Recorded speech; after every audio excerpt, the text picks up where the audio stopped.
You know what's funny about family? They think they know everything about you. They see you pull up in an old car, they see you wearing the same jacket you've had for 3 years, and suddenly they've got your whole life figured out. But what happens when the person they've been laughing at for years turns out to be the only one who can save them? Stick around because this story gets wild. So picture this. Christmas dinner. The whole family's there. Aunts, uncles, cousins, grandparents. Everyone's gathered around this long table covered in food. Lights are twinkling. Christmas music is playing softly in the background. It's supposed to be this perfect holiday moment, right? Wrong. Because for me, Christmas dinner had become an annual roast session, and I was always the main course. My name's not important, but what is important is that I'd spent the last 8 years building something. Something big. But nobody in my family knew about it because I never told them. See, I learned a long time ago that people don't celebrate your wins when they're busy comparing themselves to you. And my family? They were the type to compare everything. Who had the bigger house, the nicer car, the better job, the more successful kids. It was exhausting. But this particular Christmas, things were different. I showed up like I always did, driving my old Honda Civic that had seen better days. I was wearing jeans and a sweater I'd bought on sale 4 years ago. My cousin Derek was the first to start. He pulled up in his brand new Audi, leased of course, but nobody asked about that. He looked at my car, smirked, and said loud enough for everyone to hear, "Still driving that thing? Man, I thought you'd have upgraded by now." I just smiled. It gets me where I need to go. Inside it started. My Aunt Linda, bless her heart, had never worked a day past the age of 30 but somehow had opinions about everyone else's career choices. She looked at me while passing the mashed potatoes and said, "So, still doing that little computer thing? When are you going to get a real job? You know, something stable." My Derek just got promoted to regional manager. Regional manager at a mattress store, but again, nobody mentioned that part. I nodded. "The computer thing is going well, actually. Keeping me busy." My Uncle Ron jumped in. "Busy doesn't pay the bills though, does it? I mean, look at you. No offense, but you look like you shop at thrift stores." I do shop at thrift stores, but not because I have to. Because a $200 designer shirt and a $20 shirt do the exact same thing, and I'd rather invest the difference. But I didn't say that. I just took a bite of turkey and let them talk. This went on for about an hour. Every chance they got, someone had a comment. My cousin Melissa, who'd married rich and acted like she'd earned it herself, made a crack about how I was probably still renting. You know, at your age, you really should own property. It's just smart investing. Her husband bought her condo. She didn't invest anything except time on social media, but sure, Melissa, tell me about investing. Here's the thing though. I wasn't mad. I wasn't even hurt. I was actually kind of amused because I knew something they didn't. While they were all out here financing lifestyles they couldn't afford, leasing cars, maxing out credit cards to keep up appearances, I had been building an actual empire. I'd started a software company 8 years ago. Just me and my laptop in a tiny apartment. No investors, no fancy office, just work. Endless, grinding, exhausting work. That company? It had just been acquired 3 months before this Christmas dinner. For $47 million. After taxes and paying out my small team who'd been with me from the start, I walked away with just over $32 million. $32 million. In my bank account. And nobody at this table had a clue. But I still drove my Honda. Still wore my old clothes. Still lived in my modest apartment because I was in the process of figuring out what came next. The money was so new I hadn't even processed it yet. And honestly, the acquisition had come with a 3-year contract to stay on and run things, so I was still working the same job, just with a very different bank account. So there I was, getting roasted by people who were one missed paycheck away from disaster, and I just smiled and ate my dinner. My mom, God love her, tried to defend me a few times, but even she seemed a little disappointed. She'd pull me aside later and whisper things like, "Honey, maybe you should think about getting a job with benefits," or, "Have you thought about going back to school?" Mom didn't know either. I hadn't told anyone because I wanted to be smart about it. I'd seen what happened to lottery winners, to athletes, to anyone who came into money and told everyone. Suddenly you've got relatives you've never met asking for loans, friends with business ideas that need funding, and everyone treating you differently. I didn't want that. I just wanted to live my life. But sitting there that night, listening to Derek brag about his leased Audi and his regional manager position, listening to Melissa talk about real estate like she understood it, listening to Uncle Ron give me career advice when he declared bankruptcy twice, something shifted in me. Not anger exactly. More like clarity. These people didn't actually care about me. They cared about the pecking order, and as long as I appeared to be at the bottom, they felt better about themselves. Dinner wrapped up and we moved to the living room for presents and coffee. This was always the worst part because the gift exchange turned into another comparison contest. Who gave the most expensive gift, who got the best present, all of that. I brought nice gifts, nothing crazy but thoughtful stuff I knew people would like. A book for my mom about gardening because she just started a new garden bed. A tool set for my dad because his was falling apart. Normal gifts. Derek gave his parents a weekend trip to some resort. Melissa and her husband gave out gift cards to expensive restaurants. Uncle Ron gave everyone stock tips, which is a terrible gift, but he thought he was being generous. And when it came to me, Aunt Linda actually gave me a gift card to a discount grocery store. She handed it to me in front of everyone and said, "I figured you could use this, sweetheart. Times are tough for everyone." A few people laughed. Not mean laughs exactly, but that uncomfortable laugh people do when someone says something rude but technically passes it off as kindness. I thanked her, pocketed the $25 gift card and moved on. Inside though, I was done. Not angry done. Just done playing this game. The evening was winding down when Uncle Ron got a phone call. He stepped outside to take it, and when he came back in, his face was white. Like all the blood had just drained out of him. Aunt Linda noticed immediately. "What's wrong?" He didn't answer right away. Just stood there looking at his phone. Then he looked up at everyone and said, "That was our lawyer. The bank is foreclosing on the house. We have 30 days. The room went silent. You could hear the Christmas music playing, some old Bing Crosby song about white Christmases and dreaming, and it felt almost cruel in that moment. Aunt Linda started crying immediately. "What? Oh, we've been making payments." Uncle Ron shook his head. "We missed 3 payments. I thought I could catch up. I thought the bonus was coming through, but it didn't, and now..." He trailed off. Here's what nobody knew. Uncle Ron and Aunt Linda lived in this beautiful house in a nice neighborhood. 4 bedrooms, big yard, the whole thing. Everyone thought they were loaded. But that house. They'd refinanced it twice to pull out equity for things they didn't need. Vacations, cars, home renovations that didn't add value. They were drowning in debt and had been for years, but they kept up the appearance that everything was fine. My cousin Derek tried to help. "Dad, how much do you need? Maybe I can loan you something to catch up." Uncle Ron laughed, but it wasn't a happy sound. "Derek, we need $40,000 to stop the foreclosure. Do you have $40,000? Derek got quiet real fast. Because no, he didn't have $40,000. Nobody in that room did. Or at least, nobody thought anyone did. The rest of the evening was chaos. Aunt Linda was sobbing, Uncle Ron was making phone calls trying to figure out options, and everyone else was standing around feeling helpless. My mom was crying too because that's her brother, and she couldn't stand to see him hurting. People started leaving pretty quickly after that because nobody knew what to say or do. I stayed quiet through all of it, just watching, processing. And here's where it gets interesting. As people were getting ready to leave, Uncle Ron pulled my dad aside. I wasn't supposed to hear this, but I was close enough. He said, "Do you think you could loan us anything? Even $10,000 would help us figure something out." My dad, who was a good man but had never made a lot of money, just shook his head sadly. "Ron, I don't have that kind of money. I'm sorry. I wish I could help." Uncle Ron nodded, defeated. Then, and this is the part that really got me, he looked around the room and his eyes landed on me for just a second before moving away. Like he'd considered asking me but dismissed it immediately because what could I possibly do? Real quick before we get to what happens next, if you're enjoying this story, do me a favor and hit that subscribe button. I bring you stories like this every week, and trust me, you don't want to miss what happens in the next part. Also, drop a comment below telling me what you would have done in this situation. Would you help them after how they treated you? I'm curious to see what you think. Alright, let's get back to it. So everyone left that night and I went home to my apartment. I couldn't sleep. I just kept thinking about everything that happened.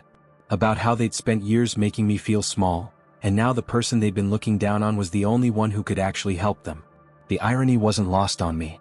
But here's the thing. Despite everything, these were still my family. Uncle Ron, for all his faults, had taught me how to ride a bike when I was 7. Aunt Linda used to bake me cookies when I'd visit as a kid. Yeah, they'd become shallow and materialistic over the years, but there were good memories buried under all that garbage. And my mom was devastated. I could hear it in her voice when she called me the next morning. "Did you hear about your uncle?" she asked, and I could tell she'd been crying. "Yeah, Mom. I was there. I don't know what they're going to do. They could lose everything. And you know what the worst part is? They've been pretending everything was fine for so long that nobody saw this coming. I feel so helpless." That word, helpless, is stuck with me. Because I wasn't helpless. I could write a check right now for $40,000 and not even notice it was gone. I could write a check for $400,000 and still be fine. But should I? I spent the next week thinking about it. During that week, I heard through the family grapevine what was happening. Uncle Ron was trying to get a loan, but his credit was destroyed.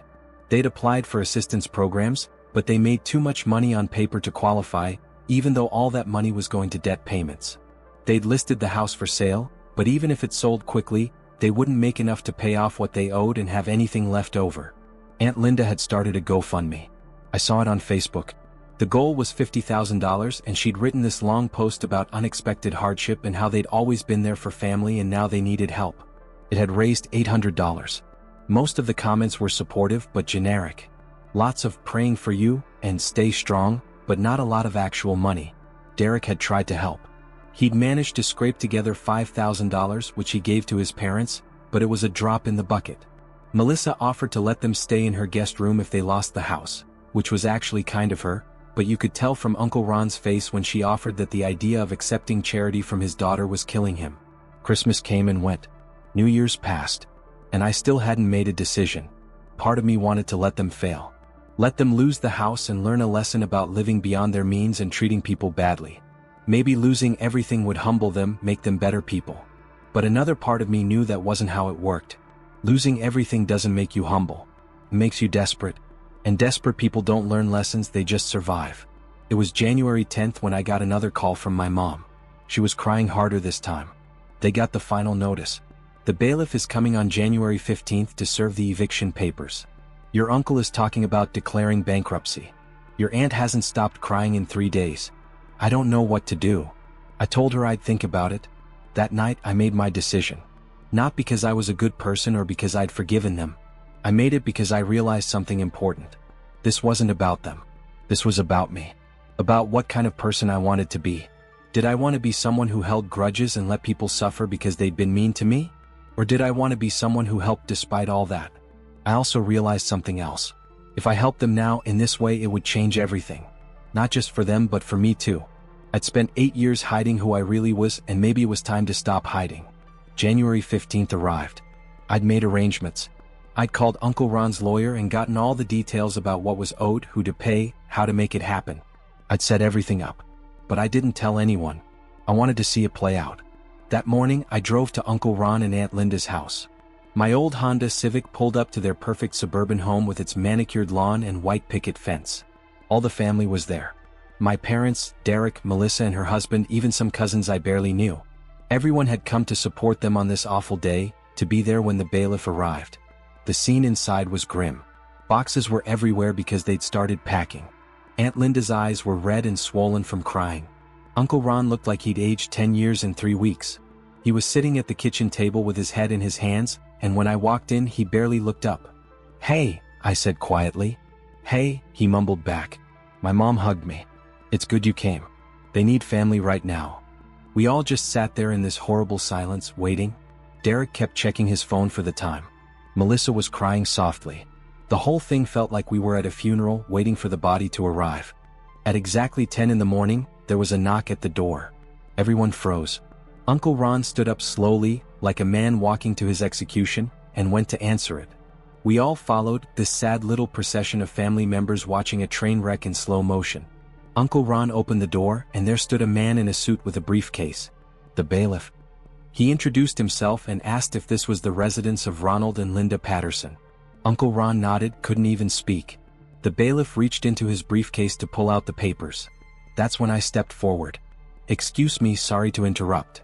The bailiff looked at me, confused. Uncle Ron looked at me too, probably wondering what I was doing. I pulled out my phone and made a quick call. "Yeah, hi. This is the Patterson residence. Can you confirm the payment went through?" I waited, nodded a few times, then said, "Perfect. Thank you." I hung up and looked at the bailiff. "I think there might be a mistake. The balance on this property was paid in full this morning at 8 a.m. If you check with the bank, you should see the payment has been processed."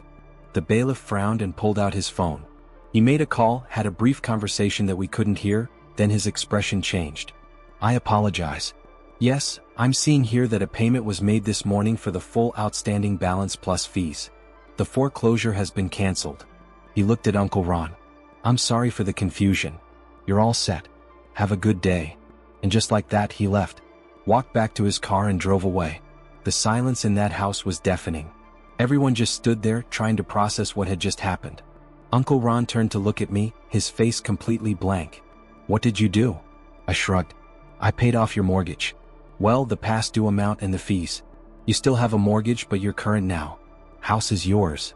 "You?" Aunt Linda couldn't even form words. "You what?" "I paid it. $43,862. That's what you owed, right?" Uncle Ron just stared at me. "Oh, where did you get that kind of money?" And this is where I could have been humble. Could have just said I'd been saving or I'd gotten a bonus or made up some story. But I didn't. Because they needed to hear this. They all did. Remember that little computer thing Aunt Linda asked about at Christmas? That little computer thing was a software company I built from nothing. Just me and a laptop 8 years ago. No investors, no help, just work.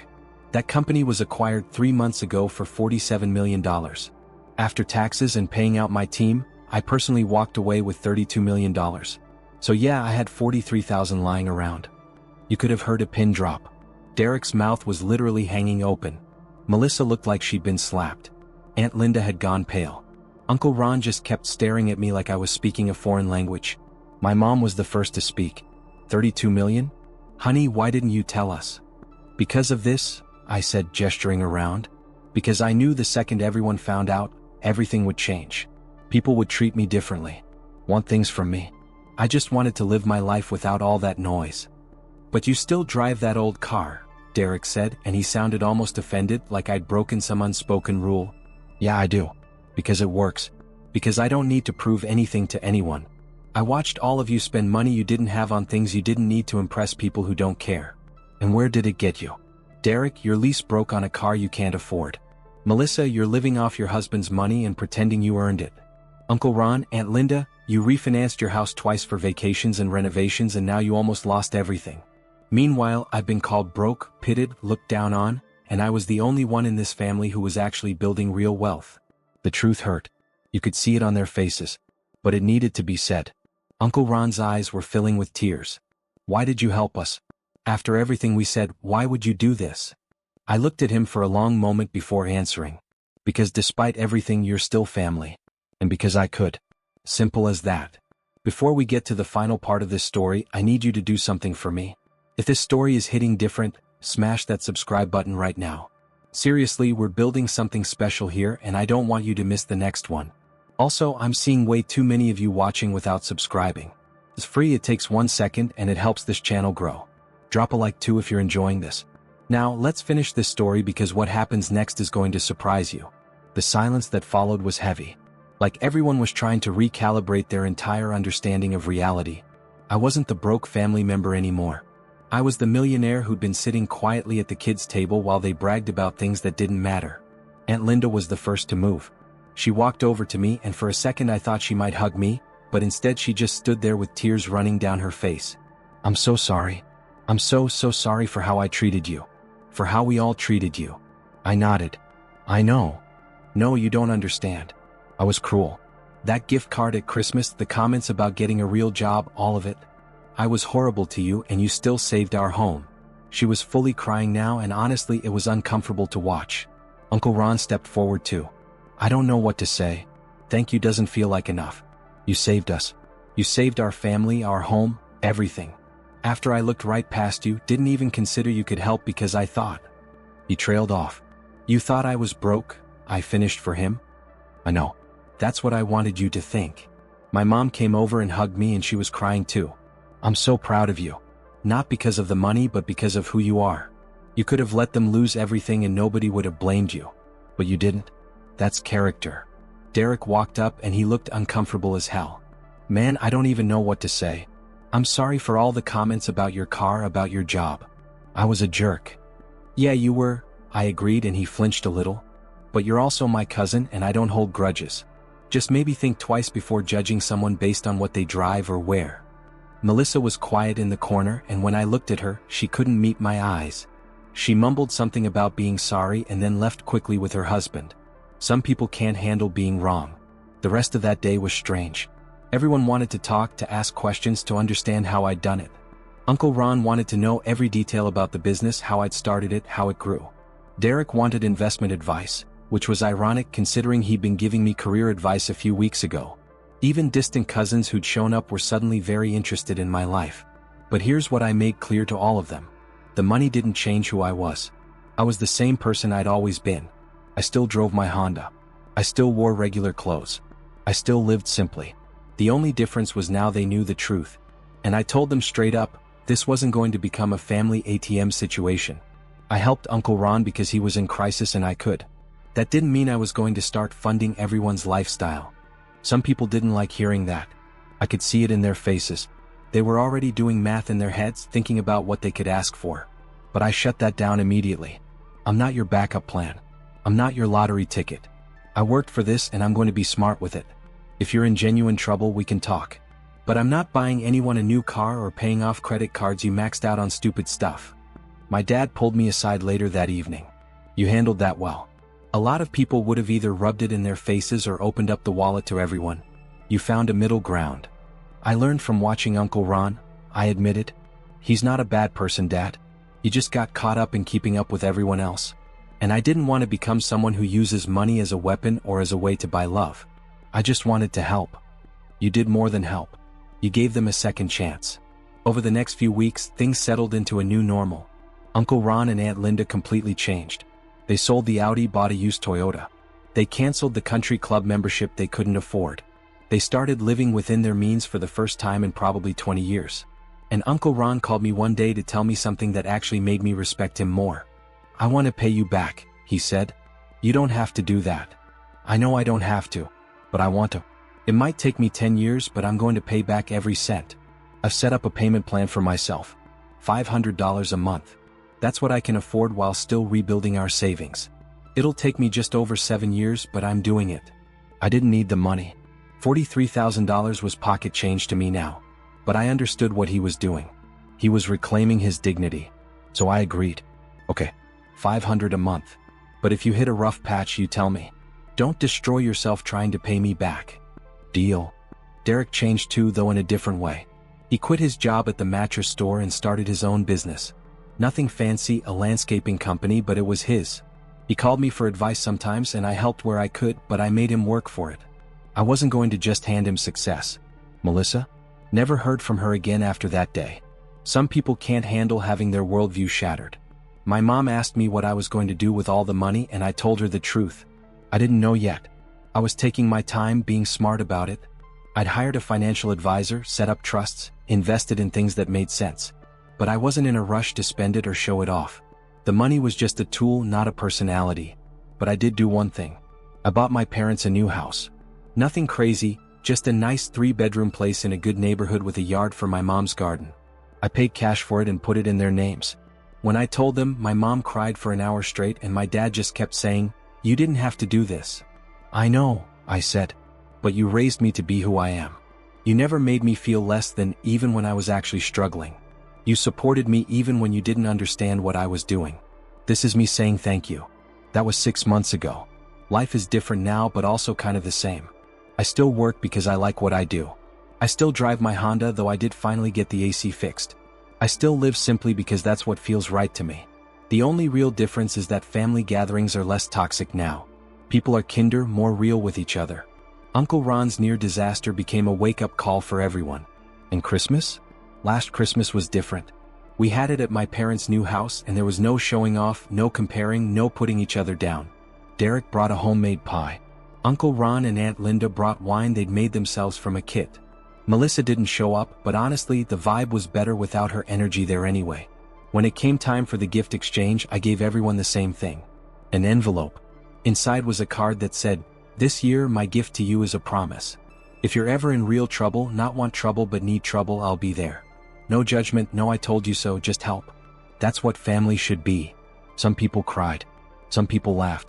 But everyone understood. I wasn't going to fund their lifestyles or their bad decisions, but I also wasn't going to let them drown if I could throw them a rope. Uncle Ron pulled me aside that night. "You know what I learned from all this?" "What's that?" "That being rich isn't about the money. It's about having enough that you can help people without it hurting you. You were rich before you made $1 because you had character. The money just gave you the means to show it. I'd never thought about it like that, but he was right. The money didn't make me generous or kind or willing to help. Those things were already there. The money just amplified what was already inside me. Looking back on that Christmas dinner where they laughed at me, where they made me feel small, I don't feel angry anymore. I actually feel grateful. Because that experience taught me something valuable. It taught me that people's opinions of you are usually reflections of their own insecurities. Uncle Ron didn't mock me because I was actually failing. He mocked me because seeing someone live simply made him confront his own overconsumption. Aunt Linda didn't pity me because I needed pity. She pitied me because it made her feel superior, which she needed because deep down she felt inadequate. And when I had the chance to prove them all wrong, to rub their faces in it, to let them suffer as payback for years of condescension, I chose differently. Not because I'm a saint, but because I realized their suffering wouldn't make me feel better. It would just make me bitter. And bitterness is expensive. It costs you your peace, your joy, your ability to sleep at night. I wasn't willing to pay that price. So yeah, they laughed at me at Christmas dinner for being broke. And when the bailiff showed up to take their house, I wrote the check. Not because they deserved it, but because I could. Because that's the kind of person I want to be. Someone who helps despite the past, not because of it. And you know what the crazy part is? That $43,000 check I wrote bought me something more valuable than they'll ever know. It bought me freedom. Freedom from resentment, from anger, from the need to prove myself. I don't care anymore what people think of my car or my clothes or my apartment. I know who I am. I know what I've built. And I don't need anyone's validation. That's the real wealth. Not the millions in the bank, but the peace in knowing you did the right thing when you could have chosen revenge. That's worth more than any amount of money. The last thing I'll say is this. If you're out there grinding, building something, working toward a goal while people around you doubt you or mock you or pity you, keep going. Their opinions are background noise. What matters is what you're building, who you're becoming, and how you treat people when you finally make it. Success without character is just wealth. Success with character is legacy. I chose legacy. And I sleep really well at night because of it. If this story moved you or made you think differently about success and family, hit that subscribe button and turn on notifications so you never miss a story like this.